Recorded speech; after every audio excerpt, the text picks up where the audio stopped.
There it is. Let's hear it. Let's hear it. Ring that bell. Come on, Broad and Wall. There you go. 4 o'clock. Markets closed. I'm Broad and Wall on Wall Street, but guess what's open? The news and politics business at RAV is open, folks. Indices all over the board today. Early last night, markets were up. Things were strong. There was going to be some tariff talk. Fell apart midday, and it literally almost came back to break even on most things. A lot of S&P almost unchanged. NASDAQ up a touch. Dow up a touch. Bitcoin backed off a little bit. Bitcoin's down to 106,700 or so. So everyone's waiting to hear what the courts are going to do with tariffs, because we heard today that there was a freeze on tariffs by one court and then an unfreeze on tariffs by yet another court. So obviously we're getting some judicial influence, not only in President Trump's agenda, but also now in the markets, believe it or not, which is one of the reasons why I hate governments and markets and mixing, intertwining, and judges and markets intertwining. My first guest, I'm very honored to bring on my first guest, to bring him back, because I love this man. This man is an American hero. He's a patriot. My first guest was the mayor of New York City. He's known as America's mayor. I also call him my mayor because I lived in New York City for 30 years under this man. Happy to have Rudy Giuliani back on the show with us. Mr. Mayor, good to have you, my friend. So let's just jump right into this. I mean, Trump is giving Putin a couple of weeks. Knock it off. Last week he said he's going a little crazy. He's tough talking Vladimir Putin. What are your thoughts on this? I think this is the right way to do the transition. I mean, there are some people that say he shouldn't do it. There are some people that say he should do it immediately. I think this is the right way to do it. After all, he's attempted as best he could to bring him in so that he could have a second act. And the second act was going to be to try to turn him against China. Mm-hmm. I mean, we've got two objectives here, right? We want to save the people of Ukraine. We want to stop any further Russian aggression. But then we got to keep our eye on the big ball, the big threat. Big threat's not Russia, it's China. And we've got to make sure that we contain China. Putting a little separation between Russia and China is important. Now, that doesn't seem to be working, so we're just going to have to stop them. 3 weeks is about enough time also to get everything in place. The kind of sanctions he's talking about are complex. He's used up most of the I'm not going to call them easy sanctions. They're very tough, but they're easier to put in place. Because now he's going to secondary sanctions.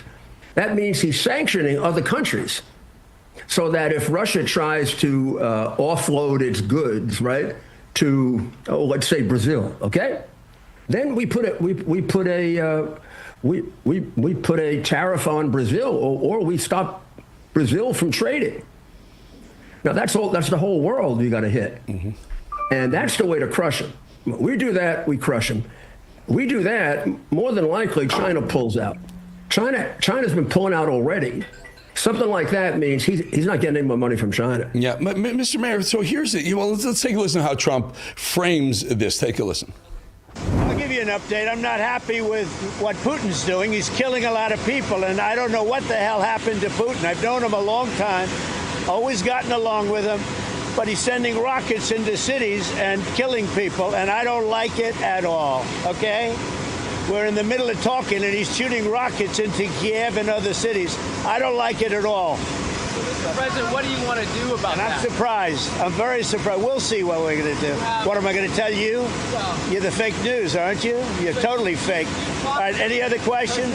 I don't like what Putin is doing, not even a little bit. He's killing people.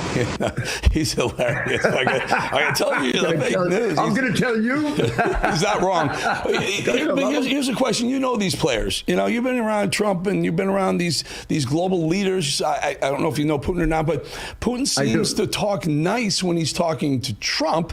Trump leaves, or they hang up the phone, and then he's blasting Ukraine to bits again. Is it lip service? Is it he's just going to do what he wants to do because he doesn't care? Putin? Well, I think I despise Putin. I think Putin is maybe third worst person on the planet after Z and the Ayatollah.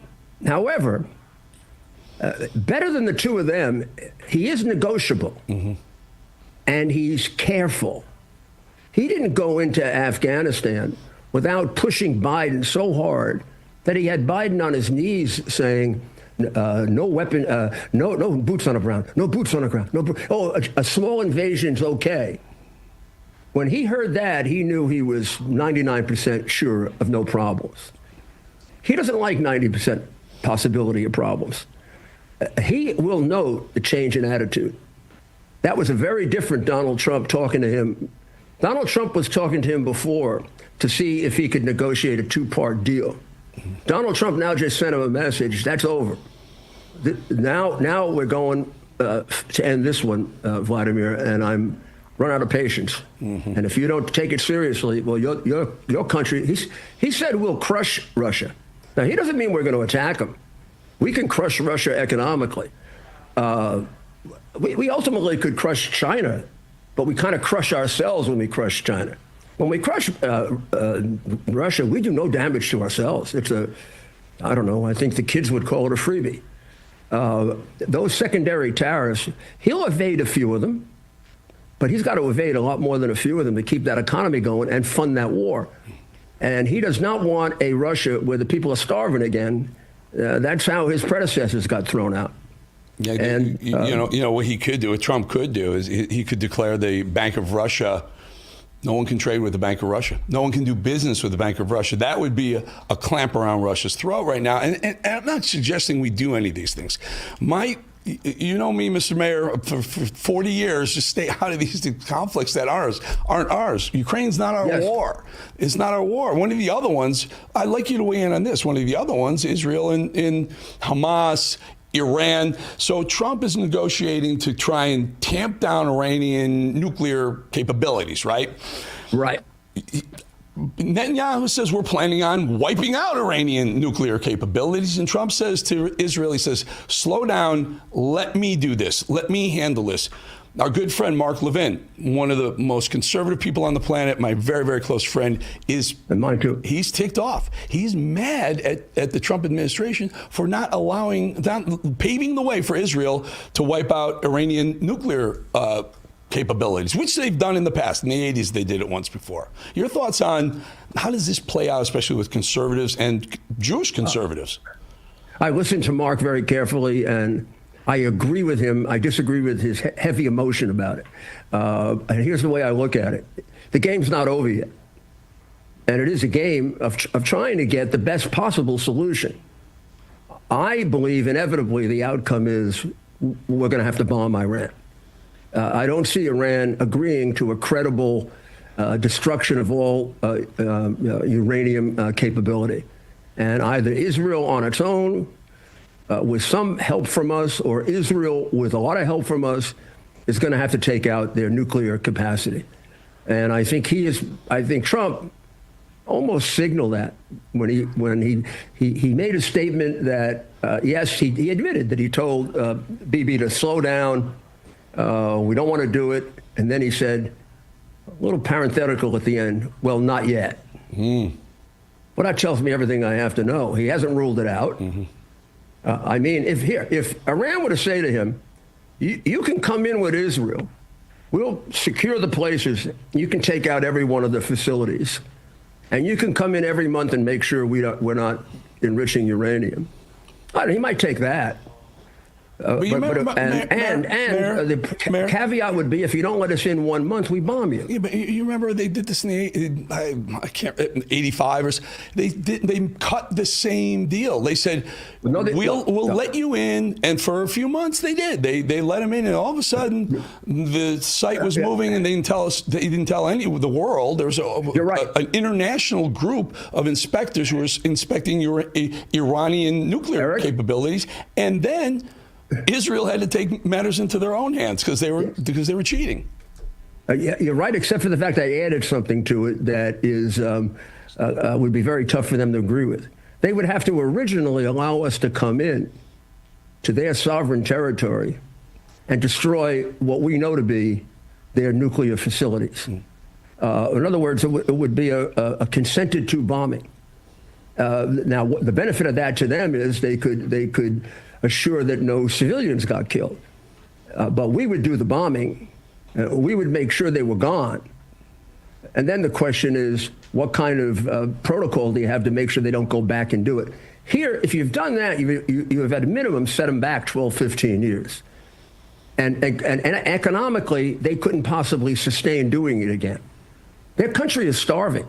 They're having protests that the Western media doesn't bother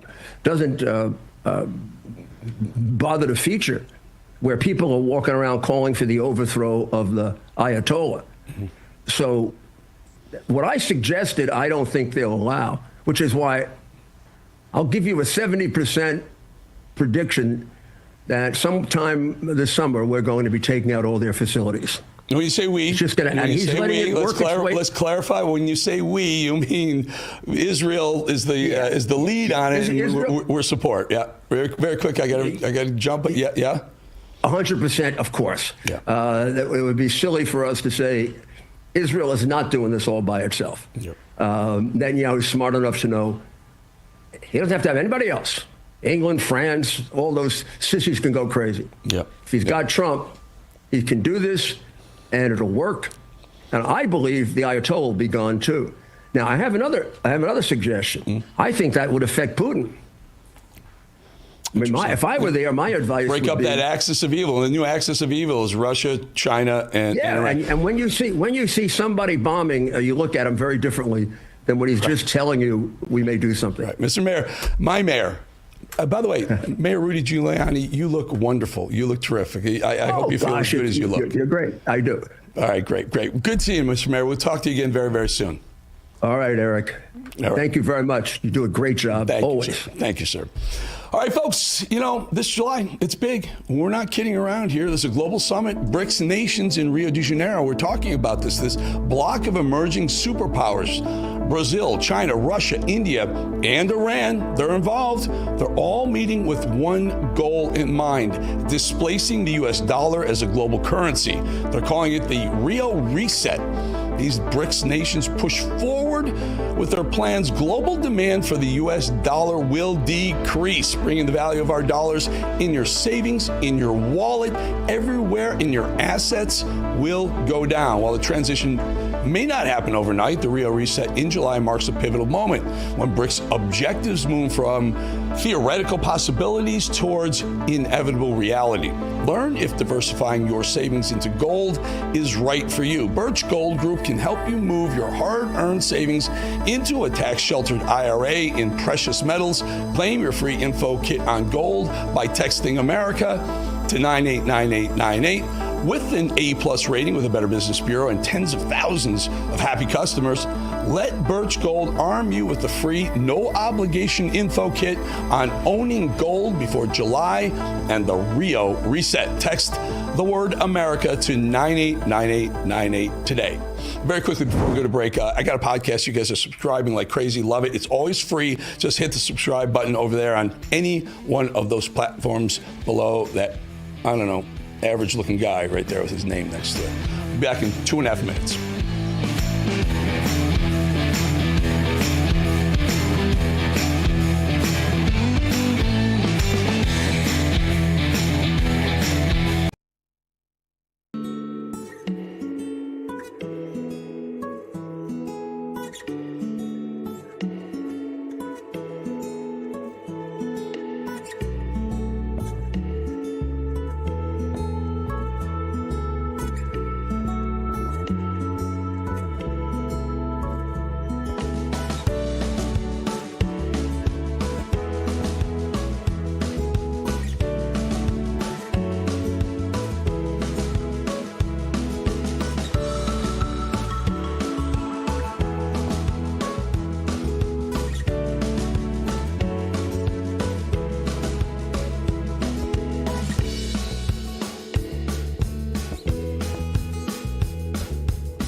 Utah, those are beautiful peaks, right? Though, so Utah has a bunch of these. They look like mountains, and they're flat on the top, and there's amazing hiking all across Utah. You got to check that out at some point. Tax day may have passed, but for millions of Americans, the real trouble is just beginning. If you missed the April 15th deadline or still owe back taxes, the IRS is ramping up enforcement. Every day you wait only makes things worse, with over 5,000 new tax liens filed each day. Well, the IRS uses tools like property seizures, bank levies, and wage garnishments. They're applying pressure at levels we haven't seen in years. Increased administrative scrutiny means collections are moving fast.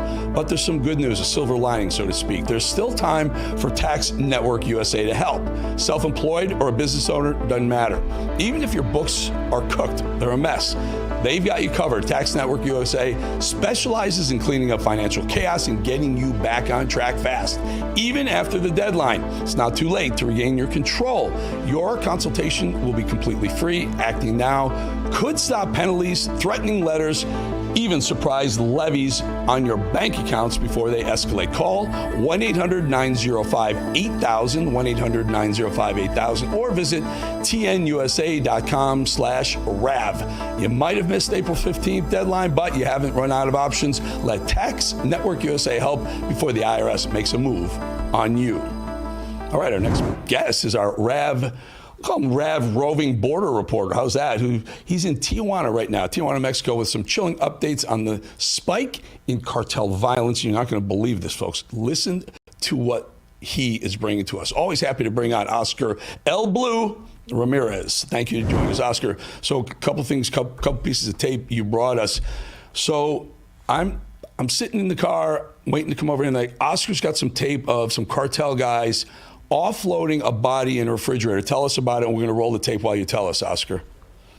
Yeah, Eric, thank you for the invitation. The violence is increasing, not only in Tijuana, but all the border towns across the next to the United States of America and the central parts of Mexico. This is just the cartel operating, how they can dismantle a body and how they can disappear a body in the city. They put the body inside of a refrigerator, and this is as normal as you can see it. Even on the co-pilot seat, you will see a lady in her late 40s just sitting down, just normal. These people just offloading a refrigerator. That later on, the neighbors started detecting that there was a pretty brutal smell coming in from in there, and then they were calling the authorities to check on this refrigerator. And guess who Eric, there was a human remains and also a body left inside of this refrigerator. This is how the violence it's increasing and is escalating with cartel activity in Tijuana, Eric. Yeah, let me just keep narrating just a little bit here. So the pickup truck pulls up, and you said there's a female in the passenger seat, a couple of cartel members. That big piece of whatever that is, it looks like it's wrapped, so I guess so people wouldn't get into it right away. It's a refrigerator, and inside there's a dead body inside, and these are cartels disposing of a dead body right in the middle of the street. They just left it there, and off they go. That is absolutely insane. Wow. Oscar, also a shootout. I think, we don't have video of the shootout, but there's a shootout that took place like right in the open with police? This was a persecution, and the same day that they dropped the body, a persecution of also another cartel member that tried to get away from the police. He started shooting at the police. He got captured. He got wounded on the leg. Also yesterday there was also 3 people forcing at a plaza, fighting in a plaza. One of them had a gun, and just today it was reported 5 members of a Mexican national regional band, they were found dead. They were kidnapped in the part of Tamaulipas next border to Brownsville. Apparently, this Mexican national regional band was playing at this concert. After they finished, they were kidnapped, and then later on, their bodies 3 days after they were found with signs of torture, and also all of them, they were burned in the side of the road. It's just the violence is escalating, Eric, and it is just, the government Oscar, needs to take action on it. Let's talk about this for a second. A band, like a popular musical band, five members perform a concert. They're kidnapped after the concert and they're burned. You say with kerosene, they're burned. For what reason? A lot of these regional, national bands, they play a lot of these narco corridos. That is narco music, and a lot of the cartel members say, "I don't want you to play this specific song, and I don't want you to play this specific song because it's the opposition of the other cartel." Well, these regional bands, they play it to entertainment and they play it for just typical average concerts inside of plazas or inside of addresses that they are hired to do so. After they did that concert, they were kidnapped. Later on, they were found dead. All of the five bodies were signs of torture, Eric, that is a particular sign of the cartel. And then after that, they burned the bodies so they will not leave no trace. But the authorities found the five bodies, and then, they did the DNA testing, and they found that it was positive. These are the five members of these regional bands. That's unbelievable. Oscar, band members. Is anyone safe in Mexico from these cartel thugs? It's not. The number one problem that we have right now, Eric, it is the recruiting of minors inside of junior high schools and also high schools. They're recruiting the minors. They're telling them, you're going to get exacerbated quantities of money. We're going to promise you this lifestyle that they think that is going to be so easy. They send them as bait to do horrible jobs as kidnapping, extortion, homicides. Then later on, they tell them, we're going to pay you. And they ended up being assassinated, and then on a mass grave. This was a case that we talked to you about live on a mass grave. They were looking for two children, two minors. Then just recently, after the 2 or 3 days we did that hit, the other two minors were found in another mass grave. So it is just a complete disaster how the cartel has a complete, massive authority in the border towns next to the United States, Eric. Unbelievable, Oscar. You spoke to a Mexican national who has some advice for Trump. He's just struggling in Mexico, right, Oscar? You set it up very quickly, and we'll roll the tape after you tell us who this person was. Yeah, this was a protest on Saturday against the governor of Baja because of the level of corruption and because she had her visa revoked by the current administration, the Trump administration, due to illicit activity with, money laundering, her husband and her. And the people from Baja and Tijuana started protesting against her to leave, government. This was a Mexican national just basically saying Trump needs to be more tougher and he needs to send the troops to Mexico to eradicate and eliminate the cartels. Let's take a listen. Trump no está siendo duro, lo bastante duro, ocupa ser más duro porque los criminales en México no tienen consideración contra la humanidad. Trump ocupa ser mucho más duro todavía, ocupa cumplir todas las promesas que ha hecho, que traiga las tropas aquí, el público, la ciudadanía no se crean de la presidenta, de la gobernadora que está invadiendo a México. Trump no le interesa invadir a México para nada. Lo que Trump quiere es que no estén llevando las muertes a Estados Unidos, porque hay criminales aquí de los carteles en Estados Unidos haciendo crímenes a este punto a lo largo de la frontera. Asegurar la frontera es una cosa buena en todos los estados. Asegurar la frontera es una cosa buena y que dejen de culpar a los inmigrantes. No tiene nada que ver los inmigrantes. Son los narcotraficantes los que están haciendo el mal a todo el mundo. Son los narcotraficantes los que no tienen tregua. Se matan unos a los otros y matan inocentes en el camino, como lo hicieron con mi hermano. So Oscar, I guess the question is, with Trump offering Sheinbaum assistance, and she says, "No, we got this." What do most Mexicans think? Do they agree with that guy who says Trump needs to do more, including military, inside the sovereign country of Mexico? Well, there's two sides of the story. There's hundreds of thousands that they think exactly like this guy. And then there's the other side that they think, yeah, we don't want the troops of the United States coming in, but we need them to pressure the government of Mexico. But at the end of the day, Eric, we're coming down to we need them to come in to eradicate and eliminate this problem. And if they're not going to let them come in, pressure more the government of Mexico to eradicate and eliminate the cartels. The level of corruption, the government of Mexico and the President Sheinbaum, it is ultimately protecting her friends, that these are the dirty politicians that they're holding the spider web, and they control basically every state for the cartels to operate freely and to basically on this rampant of violence that has been increasing on every state. So there's hundreds of thousands, Eric, that they 100%. They believe exactly like this Mexican national that I just showed you right here. Got it. Oscar L. Blue. Pablo Ramirez will call you Azul, my friend. Stay safe. Please stay safe. I get so many people who come up to me like, we love Oscar. Is he safe? Yes, stay safe, friend. Oscar, thank you. Thank you so much, Eric. Always. All right, folks, we'll be back 2.5 minutes.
All right, I can tell this is not bad. This is Ben, right? Ben, you on The Voice of God? Yes, sir. Lakota, North Dakota. You think they named it because it rhymed like that? It seems like it would work out that way. It makes sense. Pretty cool. Pretty cool. Looks like sleepy little quiet town. Looks like, I don't know. All right, I'll be honest. Looks a little boring to me.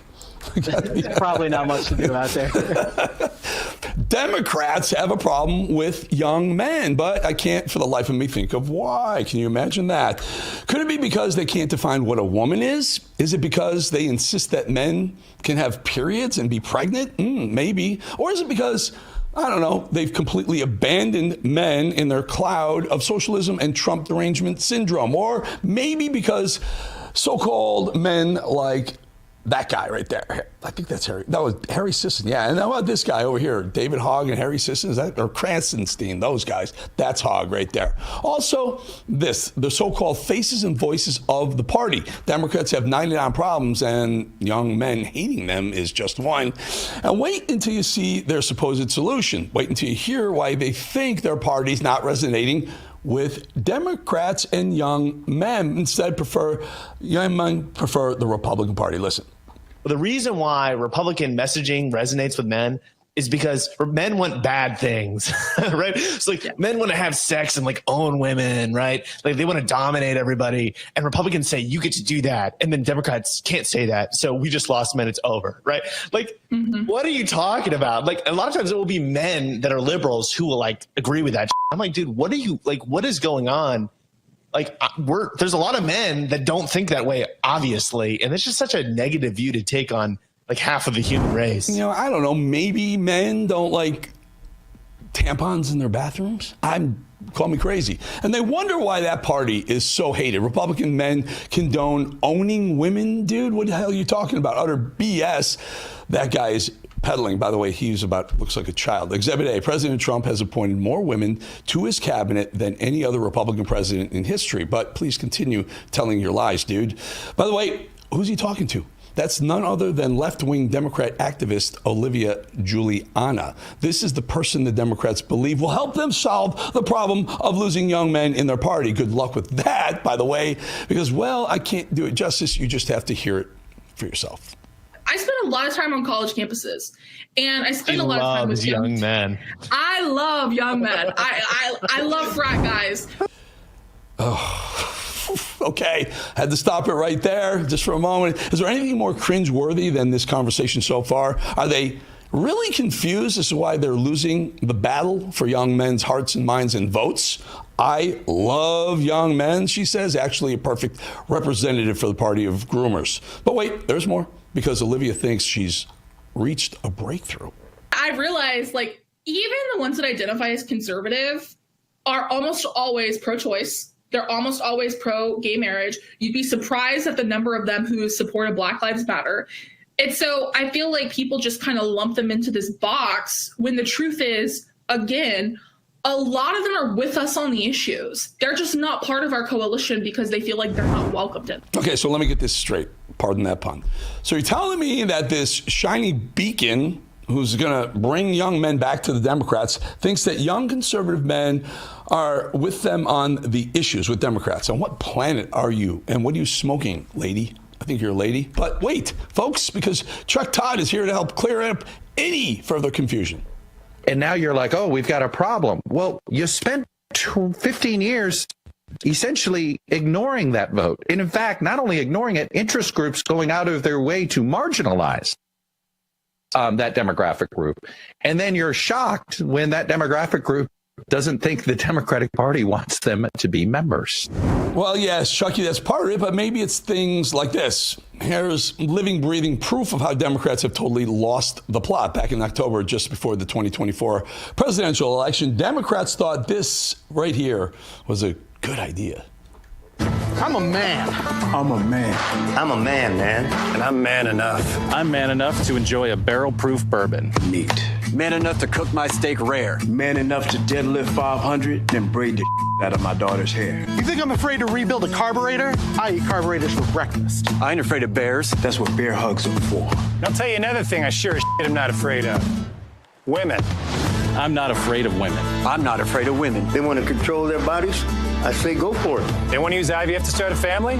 I'm not afraid of families. They want to be childless cat ladies? Have all the cats you want. Woman wants to be president? Well, I hope she has the guts to look me right in the eye and accept my full-throated endorsement. Because I'm man enough to support women. Man enough to know what kind of donuts I like. Man enough to admit I'm lost, even when I refuse to ask for directions. You know, when I first saw that video, I thought it was a joke. I literally thought it was Republicans or Trump, you know, some pro-Trump group making fun of liberals in the left. They actually thought that ad was going to bring men to the voting booth for Kamala Harris. There's another minute of that, by the way, but there's no reason to torture you any further.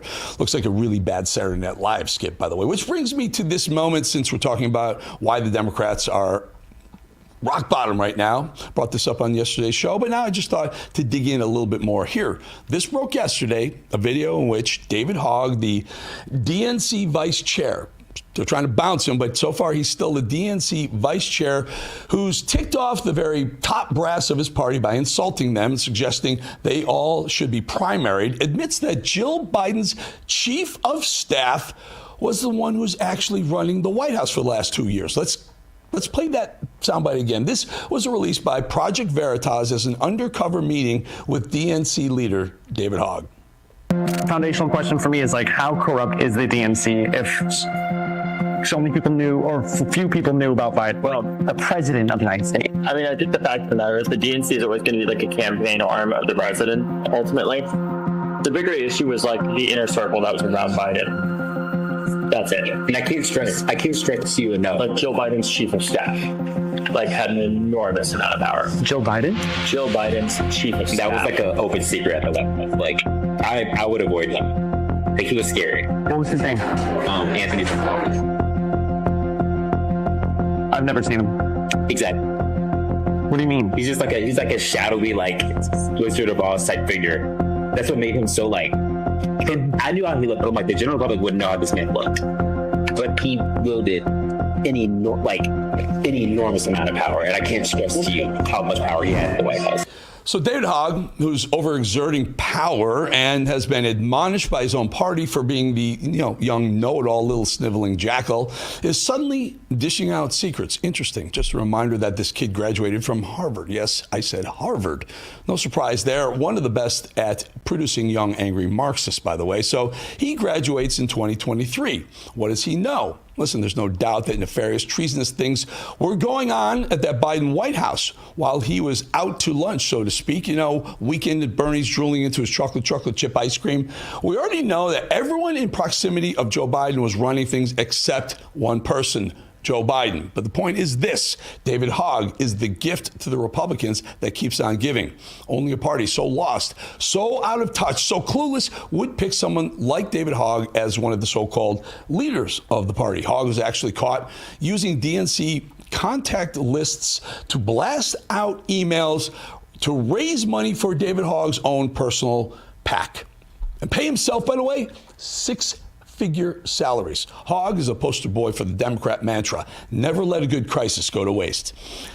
He's a crisis actor and a fraud. Oh, he's also immoral and a thief. Again, a perfect symbol of this soulless party of violence, immorality, control freaks, willing to do anything to maintain control, including eat their own. They may want him out at the DNC chair position or vice chair position, a role they were more than happy to place him in a year ago. But this is the exact kind of thing that makes men hate that party. And that's what they don't get. We'll be back 2.5 minutes.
Sedona, Arizona. Ben, this is a great place. This is one of the most relaxing places you ever. I think we talked about this once before. If you ever need a reset, just drop your phone off somewhere and drive probably an hour from Scottsdale and go to Sedona and leave your phone behind because you will just reset everything.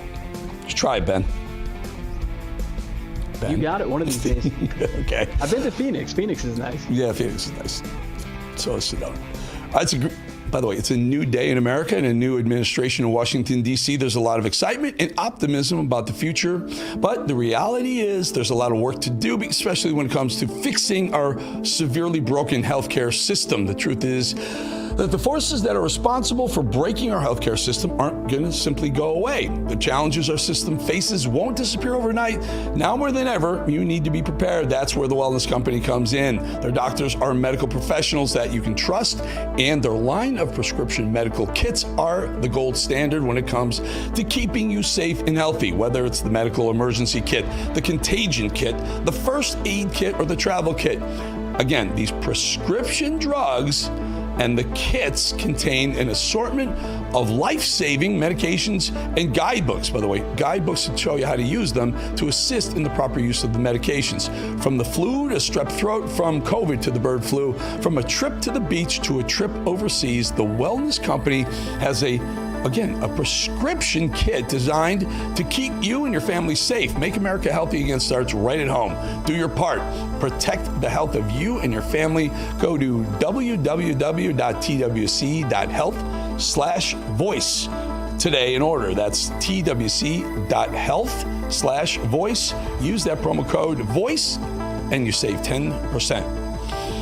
All right, Donald Trump really has the patience of a saint. The entire mainstream media out to get him. They've been for years. Now that he's back in office, these networks send their most fearless reporters to ask him some of the most triggering and frankly ridiculous questions you'll ever hear. Listen to this completely inappropriate question that the president had to answer from a member of the corrupt, broken legacy media. Mr. President, Wall Street analysts have coined a new term called the taco trade. They're saying Trump always chickens out on your tariff threats, and that's why markets are higher this week. What's your response to that? I kick out? Chicken out. Oh, and then I chicken out. I've never heard that. You mean because I reduced China from 145% that I said down to 100 and then down to another number? And I said you have to open up your whole country, and because I gave the European Union a 50% tax tariff, and they called up and they said, please, let's meet right now. Please, let's meet right now. And I said, okay, I'll give you till June 9. I actually asked them, I said, what's the date? Because they weren't willing to meet. And after I did what I did, they said, we'll meet anytime you want. And we have an end date of July 9th. You call that chickening out? So what that reporter is referencing, that there's this meme going around. They call it taco. Trump always chickens out, taco. So they're dressing him up in sombreros and stuff like that. So I mean, you're in the Oval Office. I mean, have some respect, idiot. Pete Buttigieg is really on the roll lately. This next clip will be my second mention of Pothole Pete this week, which tells me that he, like the rest of the Biden-era Democrats, has way too much free time on his hands right now. Petey thinks that voters are simply confused by the Democrats' messaging. In fact, I'm pretty sure Pete is suggesting that the American people took things the wrong way. He thinks that we, the people, are offended and simply misunderstood where the Democrats were on all the issues all along. Listen to this ridiculous theory. Look, I mean, there's, Democrats have created this impression, I think partly because of the way we feel and talk about Trump, have created this impression that translates into the way we feel and talk about people who supported him. And that's the thing that I think really is a cultural struggle in our party. There's this sense of condescension. I mean, if I hear one more time, like a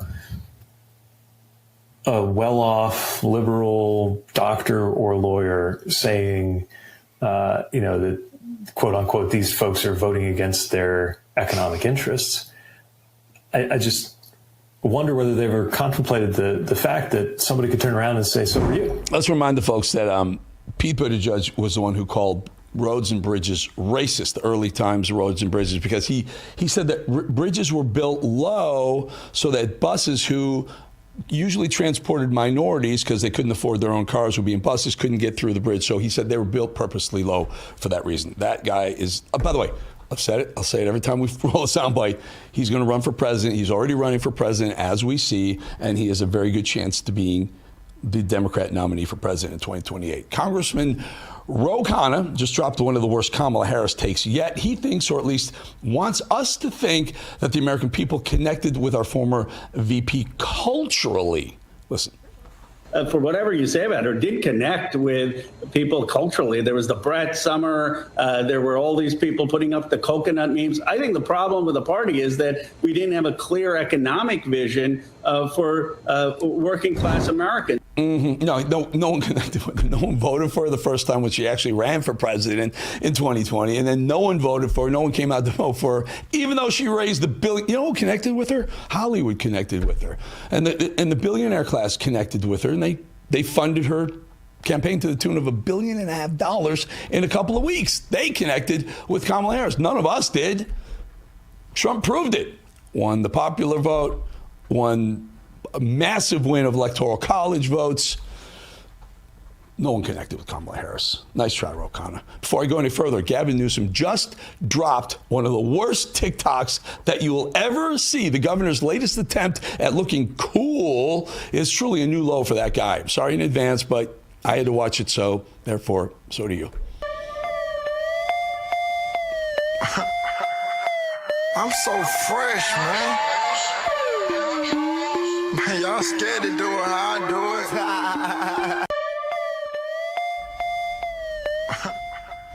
So we didn't add that music. He put it on there. He had one of his staff film him with those really white sneakers and then put some rap music over the top of it, and then he posted on TikTok. I mean, the guy is really, really scratching the bottom of the barrel, looking for anyone to think he's got a chance to win the presidency in 2028. Whenever you need a little morale boost, you can almost never count on Michelle Obama, who seems to always be talking about something terrible. Here she is again, openly bashing women's reproductive systems. But watch her.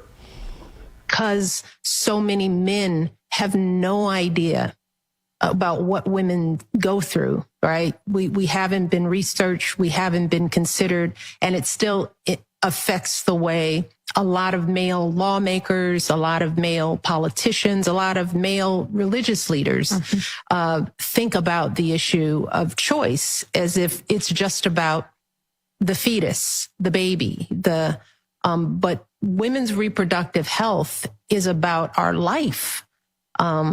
It's about this whole complicated reproductive system that does the least of what it does is produce life. You hear that part? You hear the end right there? First of all, is she okay? She doesn't look too good, right? But anyway, you hear that last line? The least of what it does is produce life, the women's reproductive system. The least it does. It's literally the only reason it's there. Good Lord, Michelle Obama, what is wrong with you? I know you're like splitting up with your husband. So what, though? I mean, really? Bernie Sanders stepped way over the line, again. He compared Trump to Hitler again and called for mass protests again. Take a listen to Mittens. Remember, Bernie Sanders wore those mittens. Mittens' latest attempt at rallying the troops against this president, who we all just overwhelmingly voted for and support in office. But also, we cannot wait. We have to have mass protests, mobilization, and disruption. Is that what it's going to take?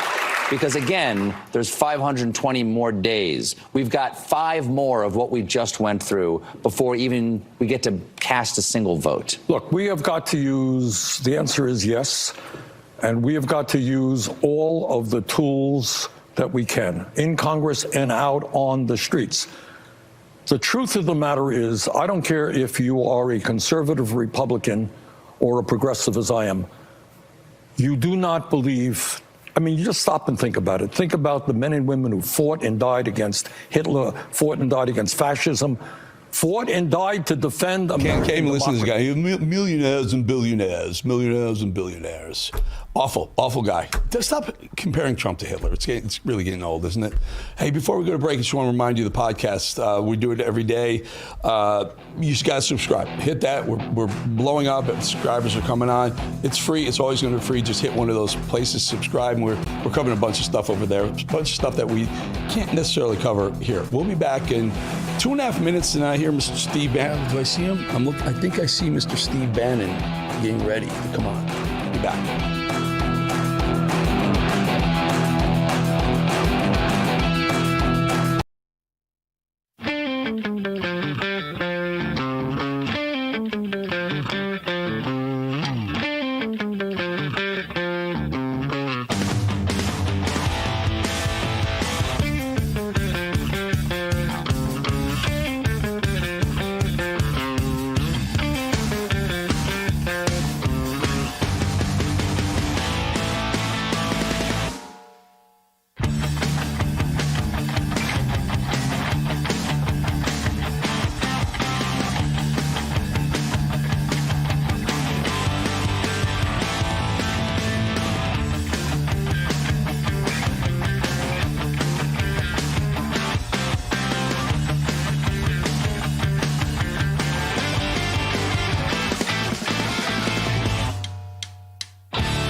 No, that's beautiful. That's a beautiful shot. Fort Lauderdale, it's just, that's the Intercoastal right there. Gorgeous, gorgeous shot. So Fort Lauderdale is so beautifully situated. You have the Intercoastal on one side, the Atlantic Ocean on the other. Great shot, Ben. Thank you very much. This is my favorite time of the show. Favorite time of the day, really. I get to bring in my good friend. I learn something every time I talk to Mr. Stephen Kevin Bannon. Good to see you, my friend.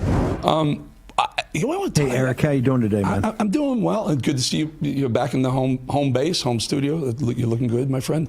Can I ask you, Jeanine Pirro, right? So she gets appointed U.S. Attorney for D.C. Great job. I get it. She's a lawyer. She's a go-getter. She's a tough lady. I love her. She's a good friend. But she had that seat on the 5, which is it's a very coveted seat, let's call it that. What do you think the motivation was for her to accept the job? Your thoughts? Bowling, listen to you. A seat at the 5. It's a very coveted seat. She'll be bigger than it. Look, she's taking one of the most important jobs in the country. You remember, Eric Bowling, back at the beginning of the Trump Revolution, Judge Jeanine was offered to be the U.S. Attorney for the Eastern District of Brooklyn, and she was very upfront with the president and myself, who were working her. She said, look, under Sessions, I will be deputy or nothing. And honestly, we didn't have the smarts to make her the deputy, which would have been brilliant, and she would have probably helped Jeff Sessions out a lot and ultimately replaced him, not Bill Barr. In American history, been different. Also, I think you remember that a certain Eric Bowling was called over to Trump Tower, and we had a very serious conversation about making you the Secretary of Commerce, sir. I do remember that. I'll never forget. It was about, I think it was maybe around 3 o'clock in the afternoon. I was on the 5, the center seat, the very coveted center seat on the 5. And Bannon, my phone rings. It's Bannon. I had the nickname for you was Banana because I didn't want anyone to know you were calling me. So it's Banana. And I see Banana's calling. I'm like, Steve, what's up? He's like, get over here now. I'm like, Steve, I have a show in 2 hours. He said, get over here now. I run over from, it's only a couple of blocks. Hold it, hang on. We can't say it on TV. I said, F your show. Get over here now. The President-elect of the United States wants to talk to you. So I do. I come up, I get escorted up to the conference room, and Steve comes in, and he's like, we want you for commerce. I'm like, what do you mean for commerce? What, we're going to go buy something? No, we want Secretary of Commerce. I'm like, Steve. He goes, before you answer, he makes a call. Ryan Priebus comes in and says, commerce. I'm like, oh, guys, I love it. And it was one of the hardest things I've ever done, but I said I'm going to have to stay on the 5. History may have been different for me, too, had I taken that job. The coveted seat on the 5. This is like President Trump every time he refers to Canada. You would be our cherished 51st state, the coveted seat on the 5. Well, Judge Jeanine did it for a higher reason than yours, which is just grubby commerce. She actually did it to saying, hey, I will take deputy. But I said, Jeanine, I said, Judge, this is arguably, after Southern District, after D.C., is the most powerful. It's like Chicago or L.A. is one of the most powerful, U.S. attorneys in the nation, because everything through Kennedy goes through there, right? So there's all types of bad guys, bad hombres you're stopping. And she just said, no, make me the deputy. I mean, she's a good negotiator. She says, make me the deputy or I have no interest. And she played hardball. Yep. And for a host of reasons, we didn't get there. Definitely, she would replace Sessions ultimately and not Bill Barr. And you would have been a magnificent Secretary of Treasury. But hey, I got it. The coveted seat on the 5.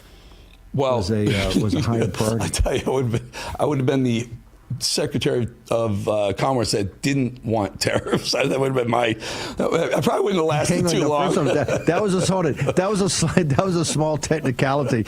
But I did say, I think I told Ailes, I want TV rights. I want TV rights to Bolling's confirmation hearing. Right? I want the TV rights for this. Can you imagine the reality show we could have put together? Can you imagine a reality show they could put together now behind the scenes of what's going on? I get calls every day from reporters. Today, I get a reporter like, oh, what's he doing? I heard that.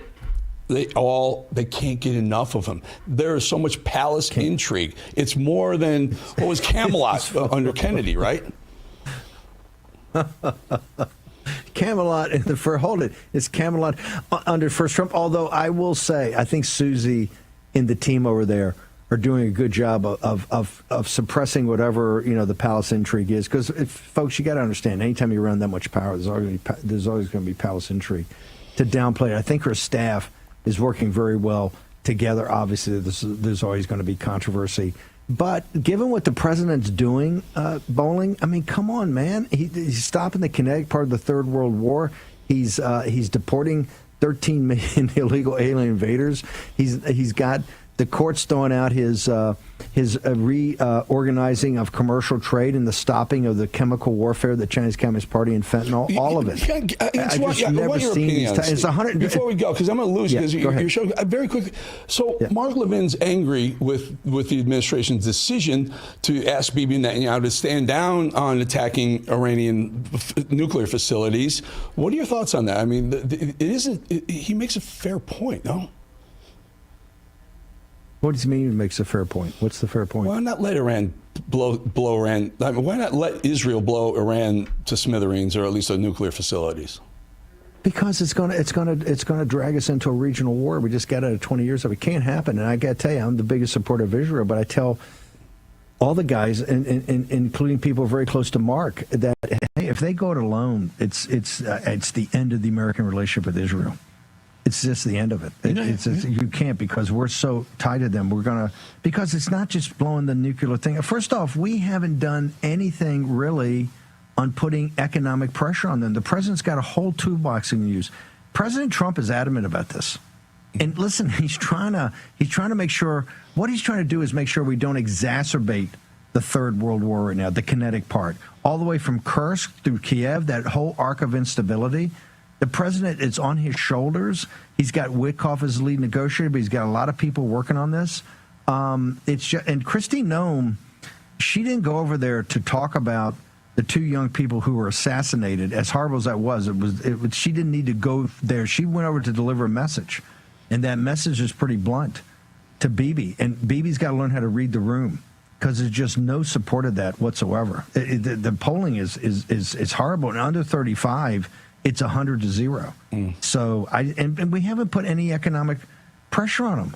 They're still shipping out 2 million barrels a day to the Chinese Communist Party through the Straits of Hormuz. Let's take one of the carrier battle groups in the Red Sea and put it right there and say, hey, we're going to fully stop.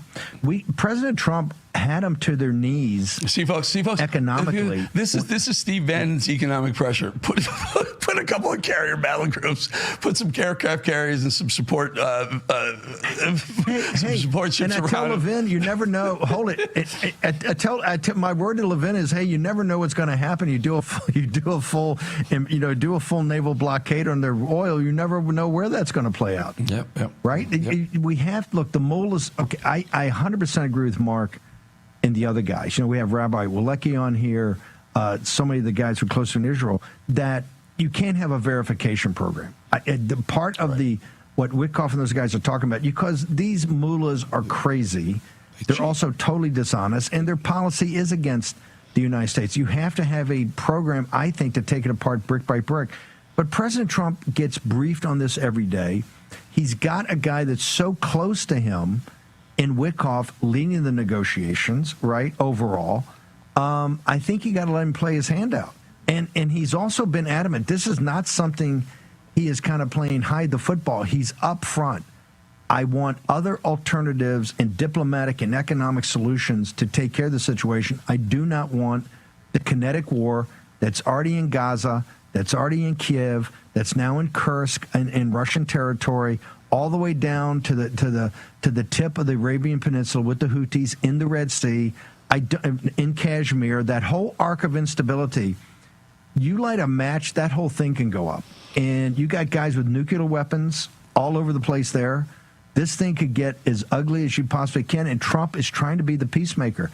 You got to let him play his hand, and to have Bibi saying, hey, we're going to go it alone, you can't go it alone. We know that. We're your biggest sponsor. It's not really go it alone. And that will flip the American people will flip on you didn't see the wink in when he said we're going to go it alone. Like, we know what Israel going alone is us supporting him, just not officially supporting him. This is my point. I think American public opinion. I mean, Charlie Kirk just put a poll up with a couple 100,000 people on it. And Charlie's a defender of Israel. I think he put a poll up about Israel going alone, what would happen. I think 27% of the respondents saying we would continue to have the support and monetary support. Another, I think, 15% said support but no money. And then, I don't know, what's the delta, 67% or 57, 60%, 65% said 42, cut off 50, everything. 58, yeah. Cut him off. 58. I mean, come on. Yeah. That's look, we are. We're weary. We're done supporting foreign. I mean, clandestine operations. You know how this stuff works. We have to tell everyone who we're supporting everywhere. I guess. Hold it. But hang on. But you're talking about something totally different there.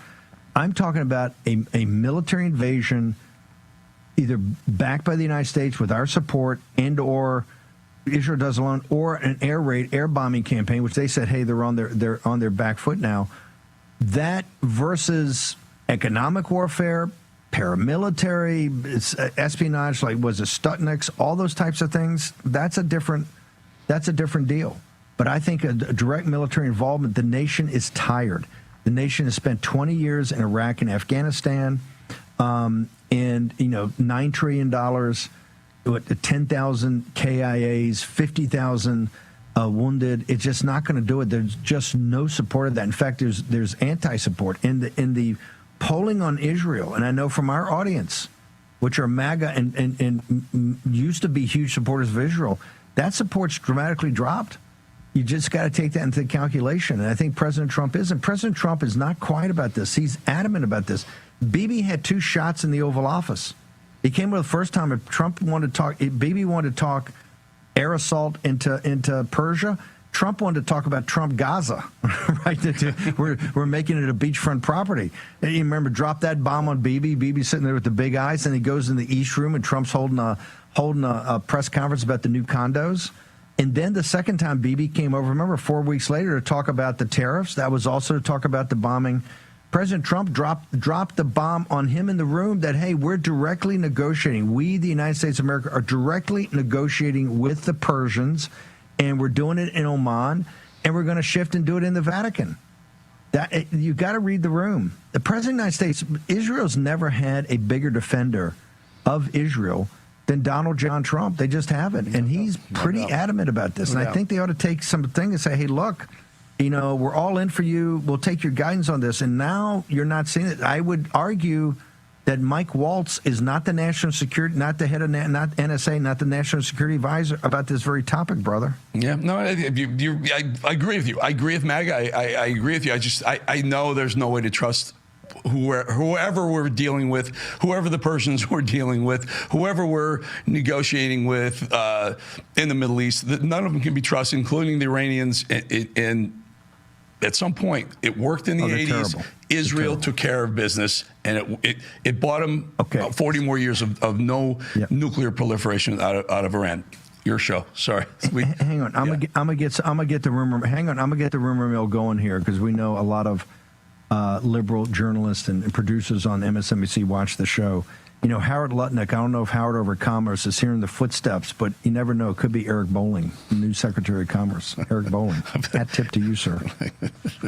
I have the coveted. Don't tell me. I got the coveted seat. I can't give up the coveted. Here. I got the coveted 4 o'clock. I got the coveted 4 o'clock. Where's Rob Sig? I got to look at this deal, right? I got the coveted 4 o'clock pre-war room lead up, right? That's it. I got the coveted 5 minutes with Bannon every 4:55. That's it. I don't want to give that up. Thank you, brother. Always great talking with you. See you tomorrow. Thank you, sir. Eric Bolling. True story. Called him up and said, F the 5, get over here. And he got over there. Where Reince and I talked to him about being Secretary of Commerce. And he turned us down. Little known story. Let's go. We got Josh Hammer. A lot going on today. Let's go. We got cold open. Maybe I'll actually ask Josh about the entire situation in the Middle East, but he's here to give us some legal opinions, observations. Let's go ahead and play the cold open. The U.S. appeals court has reinstated Donald Trump's tariffs during the appeals process. So the International Court of Trade, which is a federal court, by the way, said, no, you don't have the authority to do this, wiping out a lot of those tariffs. Well, now Donald Trump appealed it, and the appeals court says, yes, you do have that authority, at least for now. This is exactly what the White House wanted, what they said this morning they were going to do. They were going to go to this D.C. appeals court, and they would say, look, we want you to stay the International Trade Court decision for now while this moves forward. And the White House had said they would appeal directly to the Supreme Court if they didn't hear from the appeals court. Now they have heard from a D.C. appeals court pausing any tariff changes while the case is litigated. What I think is interesting is you've got another deadline here, July 9th. That's when those original, I put it in air quotes, reciprocal tariffs, when the president stood there in the Rose Garden with that big chart with all those numbers that he was going to charge people. Then he paused some of those, and then some went back on. But July 9th is when there's supposed to be some clarity that those reciprocal tariffs, that's what the International Trade Court said he did not have the authority to impose. Now, this D.C. appeals court saying, okay, we're going to pause that International Trade Court decision until this goes through the appeals process. So we're back to where we were a day and a half ago. And this is part and parcel, Katie, of the frustration for businesses and importers, because it just means there still is indecision overall about what happens next and what rates tariffs will be for these different countries in the days and weeks ahead. There's so much uncertainty in how the tariffs will be rolled out. I mean, even as I was coming up the elevator to this studio, the news broke that the court's decision last night had been halted today and the tariffs would remain in effect. So I don't real, or that he did, as the case moved forward, the lower court's position would not stand. So I think that there's an enormous amount of uncertainty in the economy, and the two choices that Robert laid out, I think it's worth looking at what qualifies as a victory these days. So, let's say that Trump's orders are halted, that he's not able to enact the tariffs as he would like, that would be because courts had stopped him, and then you have the likes of Stephen Miller saying this is a judicial coup. I mean, the idea that that would be a victory is pretty striking, that you don't accept the balance of powers as written in the Constitution, but you brand it as a coup. And then what further action does that kind of rhetoric enable? So I think we're dealing with enormous amounts of uncertainty still in the economy, real questions about how this policy might play out in practice. But then we have come to learn over the course of Trump's 2 terms now that rhetoric matters. So I don't really see this as a real victory here. There are 2 bad options. This is the primal scream of a dying regime. Pray for our enemies, because we're going medieval on these people. You're just not got a free shot on all these networks lying about the people. The people have had a belly full of it. I know you don't like hearing that. I know you try to do everything in the world to stop that, but you're not going to stop it. It's going to happen. And where do people like that go to share the big lie? MAGA media. I wish in my soul, I wish that any of these people had a conscience. Ask yourself, what is my task and what is my purpose?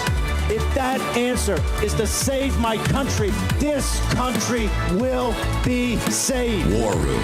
Here's your host, Stephen K. Bannon. Thursday, 29 May, Year of our Lord 2025. Josh Hammer, the great Josh Hammer. So, Josh, I got a lot of things to talk to you about. We got 3 minutes in this block. Make this make sense. What's going on, sir? Well, the International Court of Trade dramatically oversteps, Steve, and the U.S. Federal Circuit has put a pause on it. It's just a procedural pause. They're going to let both sides file their legal arguments, let it play out here. We're dealing here with a 1977 Jimmy Carter era statute known as the International Emergency or Economic Emergency Powers Act. Now, the real question in this litigation, again, what happened today is all just procedural stuff. The Federal Circuit basically saying, okay, you guys overstepped there. The actual question is really more one of who decides, because the relevant underlying statute says that when there is a foreign economic commercial emergency, then the president of the United States can do XYZ thing. So the question, Steve, really is, do the political branches get to decide what is an economic emergency, or do these unelected judges in the judiciary get to decide what is an emergency? And when you're dealing the case on fentanyl, the thing's 100 pages long. They just, correct me if I'm wrong, and we'll go to break on this, but they dismissed the whole fentanyl and Canada, Mexico, the CCP, the million people destroyed by fentanyl, the whole issue. Didn't this 3-judge panel kind of dismiss this and get into the meat of kind of trade, and didn't even take the emergency, what President Trump said is the emergency that drew this out? They kind of dismissed that, didn't they? Yeah, so they're focusing mostly, if I understand it correctly, on the so-called reciprocal tariffs. Now, there's 3 trade statutes. It's actually very confusing. So there's the Trade Expansion Act of 1962. There's the Trade Act of 1974, tail end of Nixon, beginning of the Ford administration, and then there's the one that was in question from the International Trade Court, which is the IEEPA, the Jimmy Carter era statute. Now, the Trade Court did not touch the 1962 or the 1974 statute. So, for instance, a lot of the tariffs when it comes to steel, aluminum, automobiles, none of that was touched here. If I understand correctly, the focus of this court was primarily on the reciprocal tariffs, but the Federal Circuit is basically saying, put a pause button on this. Steve, the real issue is when you have this rollout that judges get to just put a stop to there. I mean, markets, investors, traders, anyone involved in commerce, you need some sort of stability here. So when you have this kind of litigation, it's kind of willy-nilly, the judge does this, the appellate court does that there, that is not the way to achieve success. But ultimately, I think these people don't really care about success. What they fundamentally care about is just getting Donald Trump. Josh, hang on for a second. The great Josh Hammer joins us. Also, some questions. Got a magnificent book out about Israel. I want to talk to him about this entire fracas we have right now in Persia. The great Josh Hammer joins us after a short commercial break. You went and lost your pride, but I'm American made.